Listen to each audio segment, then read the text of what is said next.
Vamos ler o texto de Paulo, escrito à igreja de Corinto, na sua primeira carta, capítulo 2, verso 9, que está assim escrito na palavra de Deus. Mas como está escrito, nem olhos viram, nem ouvidos ouviram, nem jamais penetrou em coração humano o que Deus tem preparado para aqueles que o amam. Agora eu queria que vocês lessem esse texto. Vamos lá?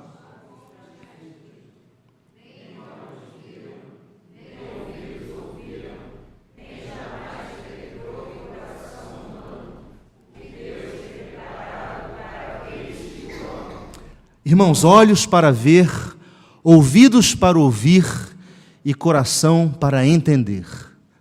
Alguém aqui sabe o que é criogenia?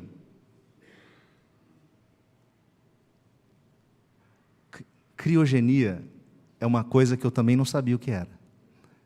Sabe? Criogenia, irmãos, é esse ramo da ciência físico-química que estuda o que acontece com os materiais quando eles são submetidos a temperaturas baixíssimas, na ordem de 150 graus Celsius negativos, ou para os vestibulandos, 123 Kelvin. O que acontece com esses materiais? Como que esses materiais se comportam?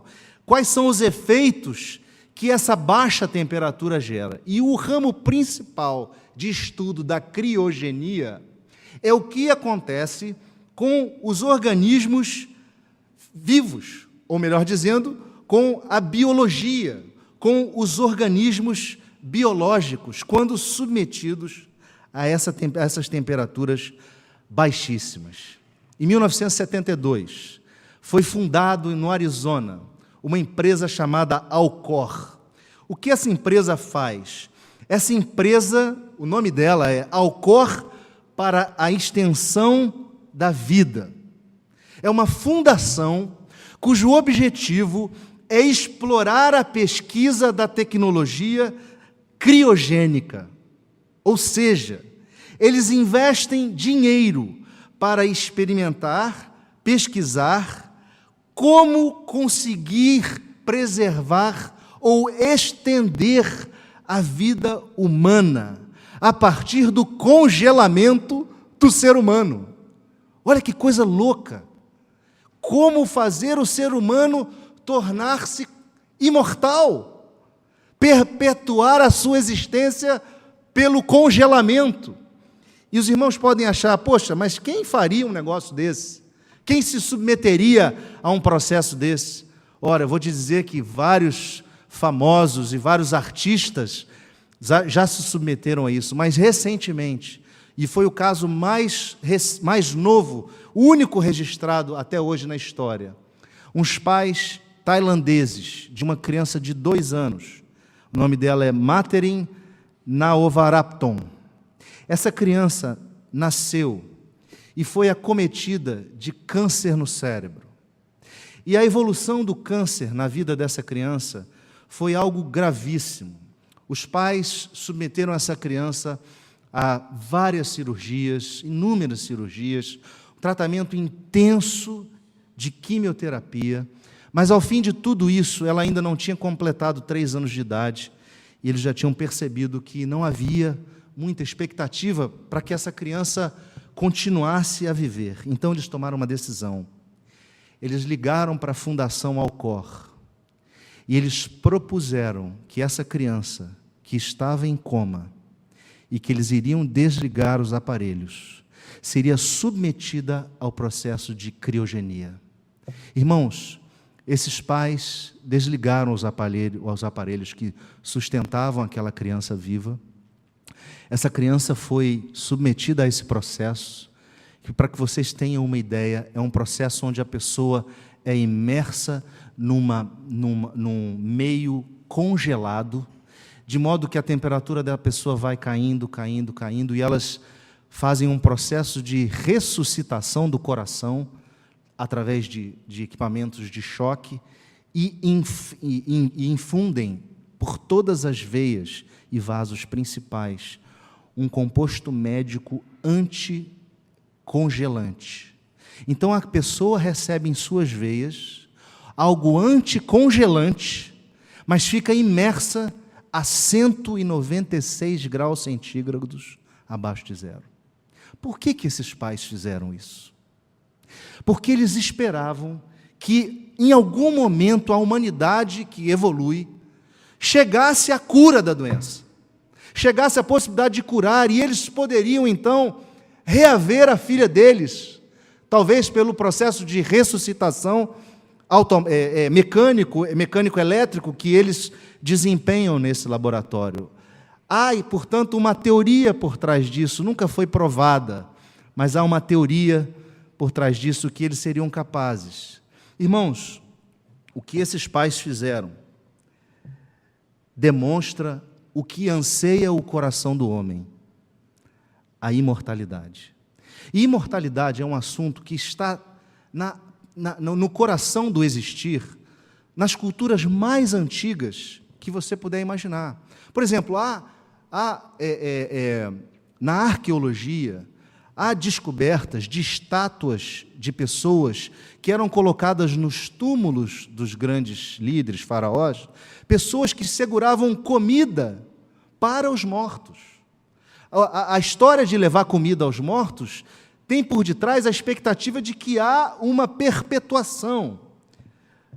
Era comum na Grécia Antiga, nas religiões de mistério, acreditar-se nessa questão da alma imortal. E um dos grandes pensadores, filósofos da história, que foi Platão, ele, nos seus escritos, trata disso. Só que Platão, ele trata de uma perspectiva que não é a nossa perspectiva, mas que influencia muito o mundo de hoje.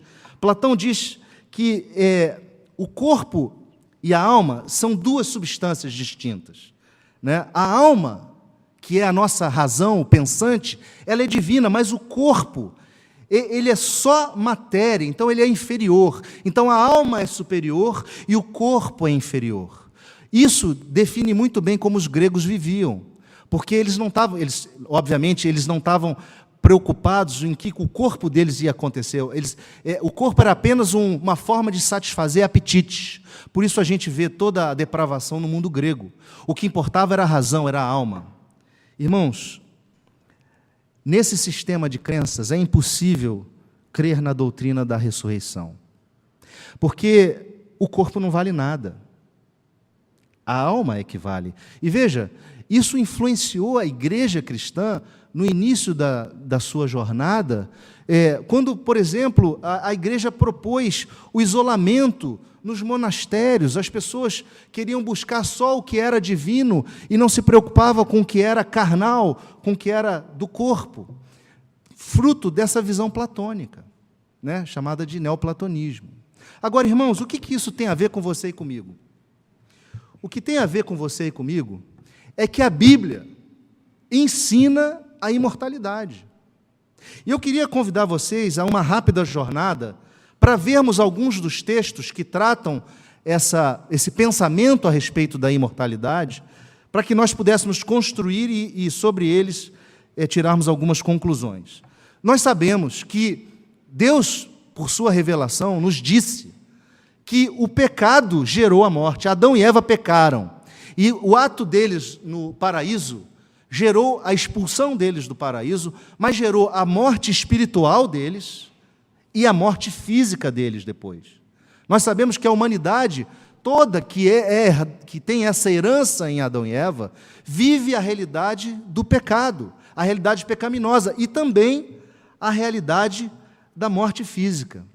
Só que quando você vai examinar alguns textos do Antigo Testamento, você vai observar o contraste entre o pecado e a morte, e o bem e a vida.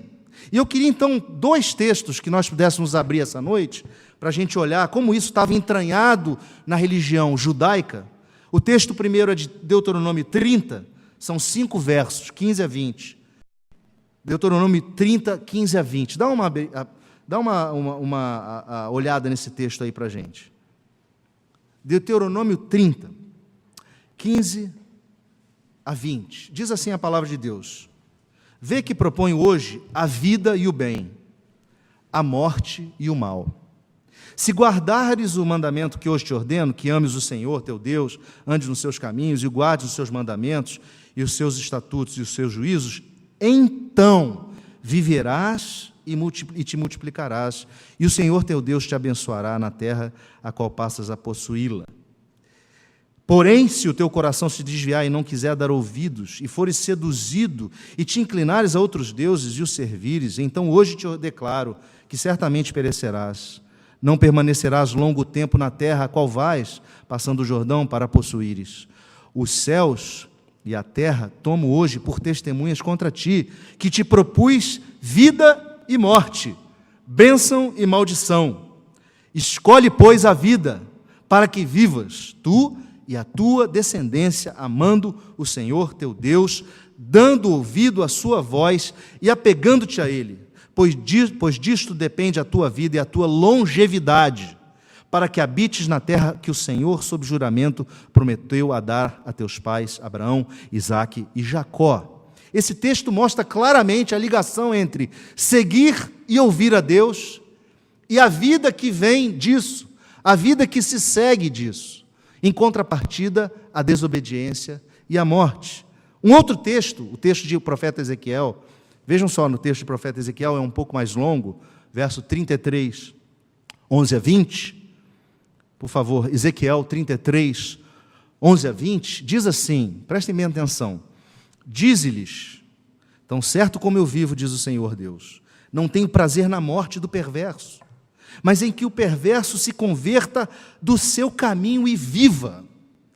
Conversão trazendo vida. Convertei-vos dos vossos maus caminhos, pois porque havias de morrer, ó casa de Israel.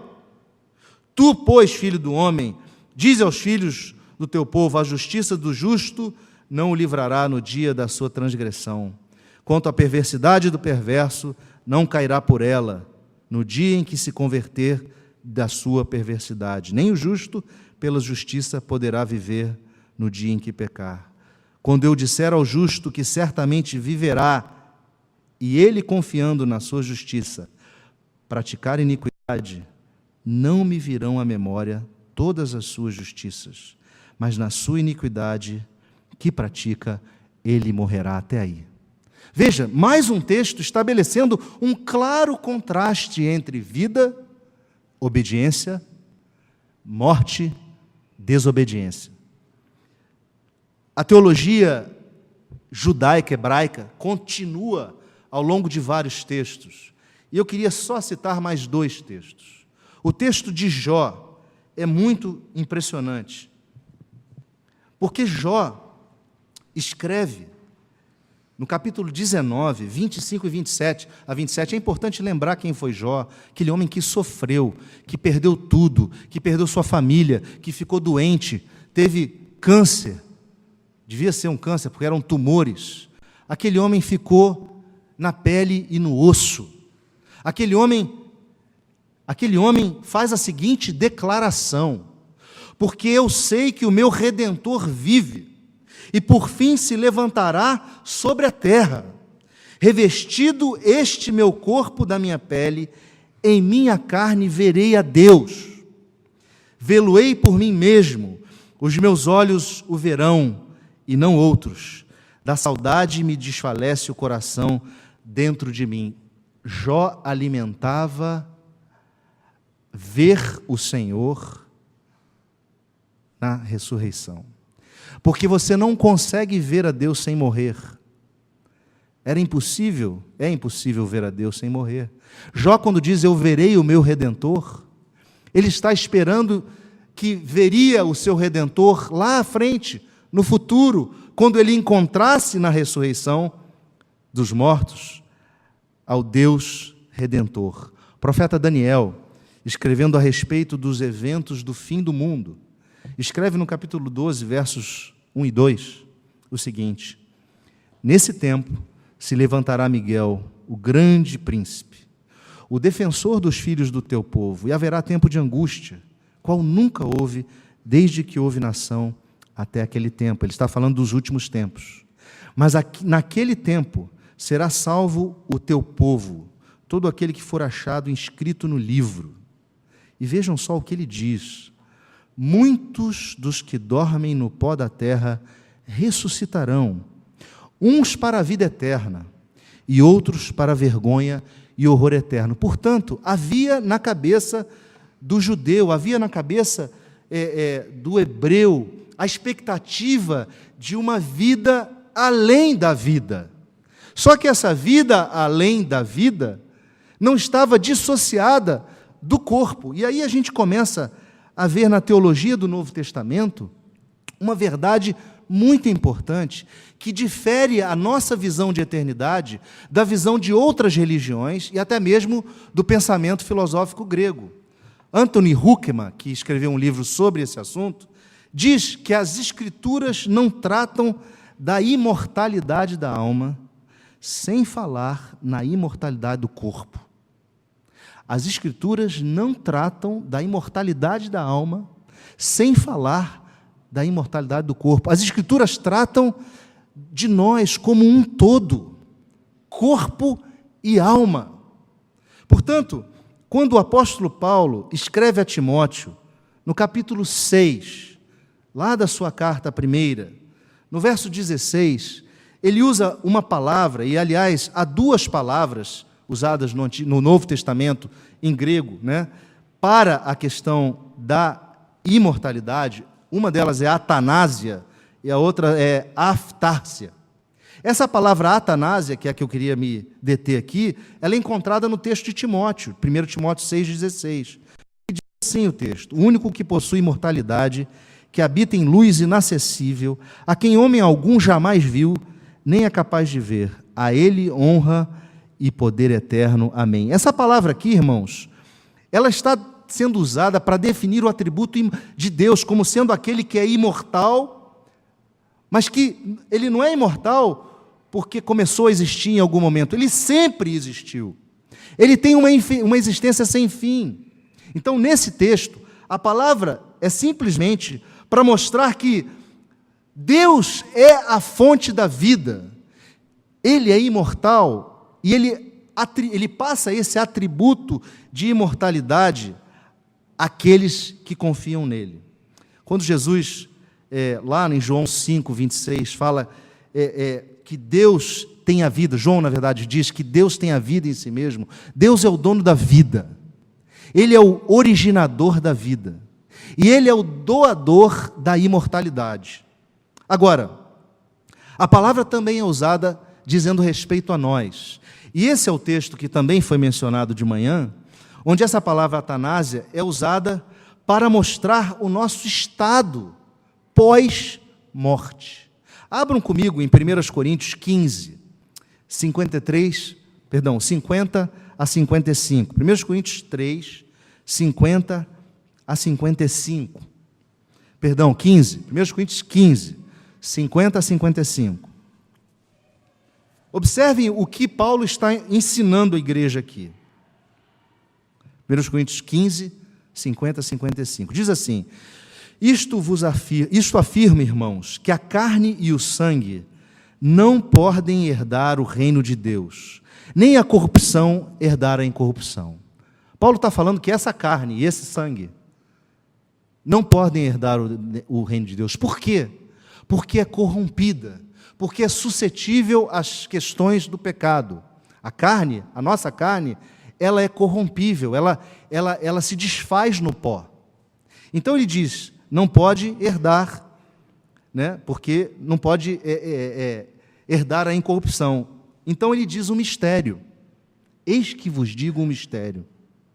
Todos dormiremos, mas transformados seremos todos, num momento, num abrir e fechar de olhos. Ao ressoar da última trombeta, a trombeta soará, os mortos ressuscitarão incorruptíveis, e nós seremos transformados, porque é necessário que este corpo corruptível se revista da incorruptibilidade, o corpo mortal se revista da imortalidade, palavra atanásia.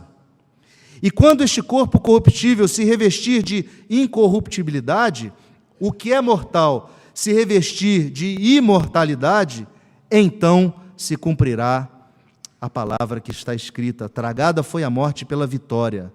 Onde está, ó morte, a tua vitória? Onde está, ó morte, o teu aguilhão?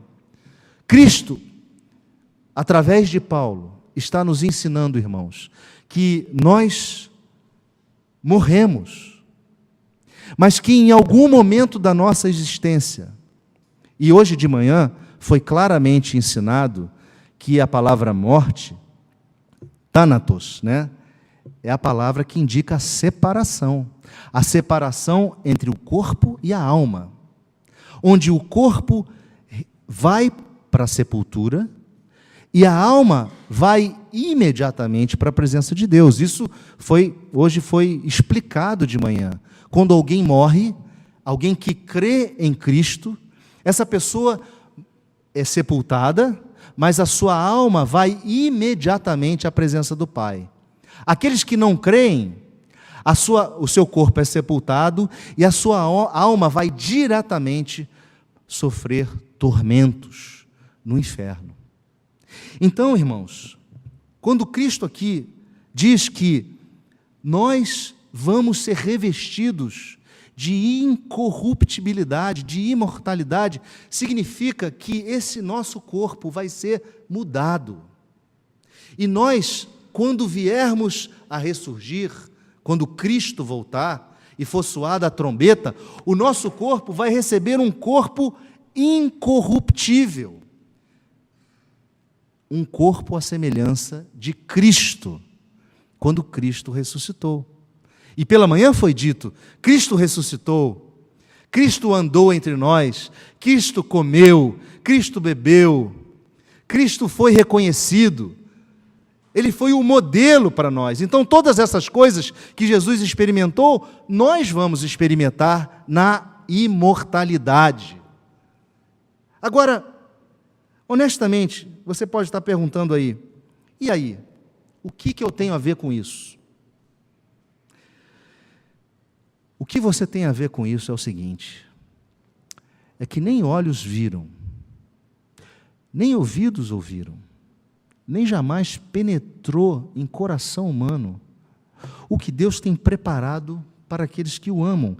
E o que tem acontecido com você e comigo, irmãos, no embate da vida, é que nós somos guiados pelo aquilo que vemos. Só tem valor aquilo que a gente vê. Nós somos uma sociedade midiática, é a imagem. Se eu vi, está valendo. Tudo que eu vejo, está valendo. Nós somos parte de uma sociedade instantânea. Tudo é imediato. Tudo é instantâneo. Nós somos pressionados por uma mentalidade de que tudo se resume aqui. De tudo que há de valoroso, tudo que há de importante, pertence aqui. E aqui fica. E aqui acaba. Nós somos parte de uma sociedade que diz para você e para mim que eu e você somos o que nós temos. Não é assim? A pessoa fala assim: fulano tem uma casa bonita, fulano tem um carro bonito, Beltrano tem a profissão bonita, tem essa profissão. Nós somos parte de uma sociedade que valoriza o exterior. E os nossos olhos são levados a acreditar que tudo se encerra aqui. O nosso pensamento, nesse mundo, faz com que a nossa mente se torne limitada. A gente se vê como mortal, com dificuldade de acreditar na eternidade, na imortalidade, porque tudo está voltado para o aqui e para o agora. O prazer, irmãos, nos torna cativos do momento que a gente vive. Nós vivemos tanto a intensidade de uma sociedade hedonista do prazer, que passamos a acreditar que a verdadeira alegria está em somente aproveitar os prazeres aqui. Nós somos levados a esquecer dos prazeres do porvir, do que vem depois. Nós somos levados a esquecer que temos uma imortalidade, uma eternidade para desfrutarmos de todas as bênçãos inimagináveis, que nem olhos viram, nem ouvidos ouviram, nem penetrou em coração humano. Nós precisamos ter olhos que sejam olhos espirituais, para ver o que vem depois, gente. Porque se os nossos olhos forem apenas olhos deste mundo, nós viveremos uma vida miserável. Não é assim? As pessoas correm atrás de tudo, as pessoas tentam, elas tentam viver a melhor vida possível. E melhor vida possível significa ser alguém e ter coisas. Essas pessoas, em geral, essas pessoas buscam e elas olham, constroem seus impérios. E aí elas morrem. E nada daquilo que elas construíram vai com elas.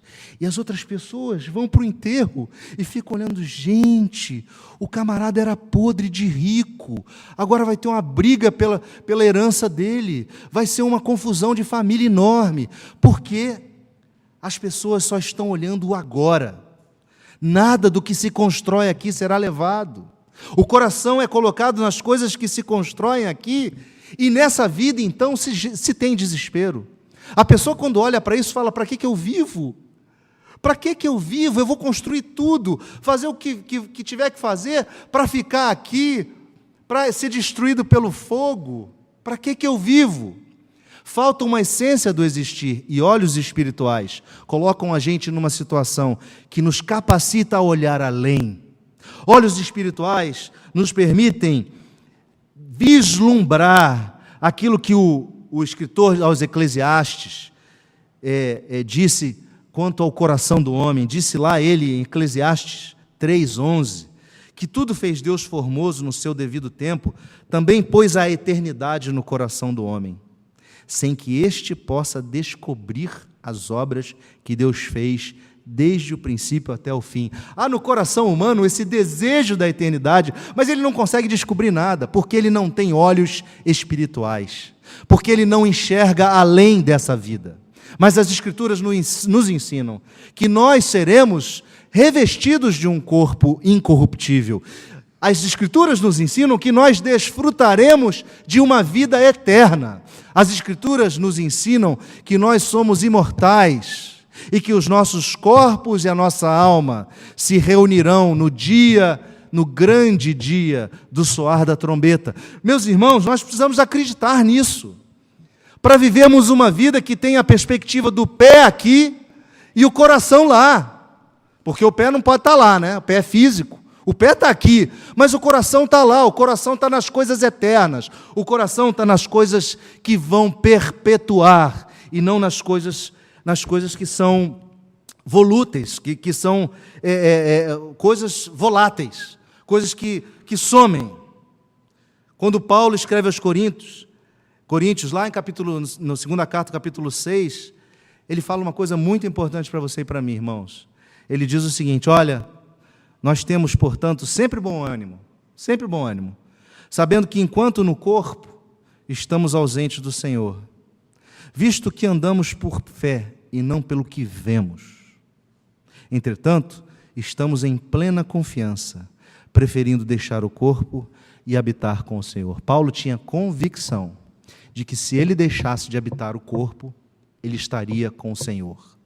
Como foi dito de manhã, não há o sono da alma, a pessoa vai direto à presença do Senhor. Paulo mostra claramente, porque ele insistentemente diz nas suas cartas, porque o viver é Cristo e o morrer é lucro. Ele tinha o seu coração na eternidade, ele tinha o seu coração nas coisas da imortalidade. Em 2 Coríntios ele também escreve algo bem impactante, lá no capítulo 4, versos 17 e 18, dizendo assim, 2 Coríntios 4, 17 e 18, porque a nossa leve e momentânea tribulação produz para nós eterno peso de glória, acima de toda comparação, não atentando nós nas coisas que se veem, mas nas que se não veem, porque as que se veem são temporais, e as que se não veem são eternas. Irmãos, precisamos de olhos espirituais para ver o que Deus tem guardado para nós. que está muito além de qualquer compreensão, de qualquer entendimento. Mas precisamos de ouvidos espirituais para ouvir a verdade de Deus no meio de tanto barulho. Nós vivemos uma sociedade barulhenta. Irmãos, nós vivemos uma sociedade que buzina no seu ouvido e no meu ouvido todo dia. Comamos e bebamos, porque amanhã morreremos. Comamos e bebamos, porque amanhã morreremos. É só isso que eu tenho da vida. É só esse momento. Mentira! Mentira! Essa é a visão equivocada. Nós precisamos ter olhos espirituais para combatermos essa ideia de que a sociedade quer que nós nos ponhamos no centro da existência e abandonemos a centralidade do Criador. Abandonemos qualquer perspectiva de que Deus ocupa o centro do existir. Ouvidos para ouvir a palavra de Deus que exortava o povo de Israel, pela boca do profeta Jeremias, capítulo 7, versos 23 e 24, dizendo o seguinte: mas isto lhes ordenei, dizendo, dai ouvidos à minha voz, e eu serei o vosso Deus, e vós sereis o meu povo. Andai em todo o caminho que eu vos ordeno, para que vos vá bem. Mas não deram ouvidos, nem atenderam, porém andaram nos seus próprios conselhos e na dureza do seu coração maligno. Andaram para trás e não para diante. Irmãos, crer e ter ouvidos para entender a vontade de Deus é andar para diante. É andar entendendo que Deus está no controle da história, está no centro do existir e que Ele tem preparado para você e para mim a eternidade. E essa eternidade vai ser maravilhosa, nós vamos falar dela nos próximos domingos. Ela vai ser algo em que a gente anseia por vir, anseia por ver, anseia por ouvir. Nós ansiamos por uma humanidade restaurada, justa, onde não haverá ódio, nem morte, nem dor, nem guerra, nem assassinato. Nós ansiamos por uma natureza onde os animais convivam harmoniosamente com os seres humanos e entre si. Nós ansiamos por isso. Essa é a busca louca do mundo. Todo mundo gasta milhões e milhões e milhões e milhões para tentar fazer desse mundo um mundo melhor. Só que o coração está longe de Deus. O coração está completamente desprovido de percepção de quem Deus é e qual é o plano dele para a gente. Nós precisamos ter corações para ouvir, como fala Jesus naquele texto lindo de João 3, no verso 8, ele diz assim: o vento sopra onde quer, ouves a sua voz, mas não sabe de onde vem nem para onde vai. Assim é todo o que é nascido do Espírito. Nós precisamos ouvir a voz do Espírito. Nós precisamos ter ouvidos que ouçam a verdade e que repreendam ou que fechem-se para as mentiras propostas por uma visão de um mundo sem Deus. E por fim, irmãos, nós precisamos de corações permeáveis, corações que se deixem encharcar pela presença de Deus. Quando Salomão escreve em Provérbios, e ele diz assim: dá-me, filho meu, o teu coração. Deus falando para a gente: dá-me, filho meu, o teu coração, e os teus olhos se agradem dos meus caminhos. Meus irmãos, nós precisamos de um coração permeável pela presença de Deus. Sabe qual é o problema? É que nós vivemos numa sociedade em que os nossos corações vão sendo entulhados com lixo existencial, com palavras que não são de Deus, com costumes que não são de Deus, com afirmações que não procedem de Deus, e a gente vai se enfiando desse material, e deixando esse material criar sedimento, e vamos morrendo como morreu o rio Tietê em São Paulo, de tanto entulho, de tanto lixo. Nós deixamos o lixo existencial invadir a nossa mente, a nossa alma, o nosso coração, as nossas famílias, e vamos seguindo a vida, tudo bem, vida leva eu. Só que isso só nos leva a um coração impermeável. A poluição transforma o nosso coração em algo embrutecido, impermeável. E nós precisamos de corações permeáveis, para que possamos discernir que Deus quer de nós, que nós sejamos fiéis a Ele e que nós tenhamos o nosso coração na eternidade. Deus quer que você e eu tenhamos olhos espirituais para ver além do aqui e agora, ouvidos aguçados espirituais para ouvirem a voz do Espírito e cancelarem todo o ruído da mentira de um mundo sem Deus. Deus quer de nós um coração permeável, para que a verdade dele penetre e faça raiz e produza frutos. Deus quer de nós isso, irmãos. Deus tem preparado para nós a eternidade. E nós só desfrutaremos da eternidade através da imortalidade.